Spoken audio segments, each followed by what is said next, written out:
Hello survivors! Today we'll be taking a look at flashbangs and how they work in Unturned. Going into this project, I was under the impression that if you could see a flashbang, you got flashed, and if you couldn't see a flashbang, then you didn't get flashed. This turned out to only be partially true. It turns out that the amount in which you get flashed depends on two factors: distance and angle from the camera. Here, when the flashbang is out of my screen to the left, I barely get flashed. But as the flashbang moves closer and closer to a 90-degree angle in front of me, the flash begins lasting much longer, with of course the longest flash going off directly in front of me. The farthest that you can be flashed from is 31 meters, and that flash is very brief. So really, flashbangs are only going to be very effective at very close range. This applies to all angles, it seems. When we tested at a 45-degree angle, we were still able to get flashed. It was just even shorter. Sometimes you are able to be flashed even when you're not looking at a flashbang. Depending on the field of view that you have, the flashbang can be quite far out of your vision and yet still flash you. This little visual showing the amount that different players with different resolutions and field of views are able to see shows that exactly. We can see here that flashbangs can often blind players when clearly out of their screen. If a flashbang were to go off in any of the area above this line of flashbangs, the player will get somewhat flashed. Like most things in Unturned, there are some quirks in the ways that flashbangs work. It turns out that looking at a flashbang does not always determine if you are flashed or not. Here, I can't get flashed through this window even though I can see it.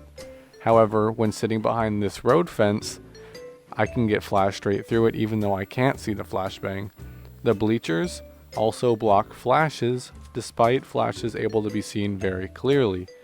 It seems as though maybe the hitbox has something to do with it, but then zombies, animals, and players all allow the flash to travel through them even though they have a gun hitbox.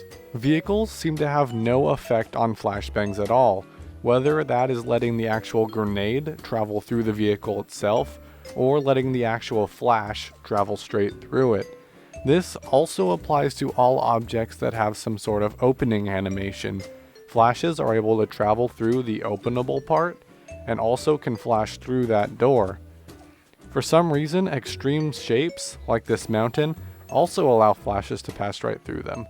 Keep in mind that flashbangs interact with your camera and not the player itself.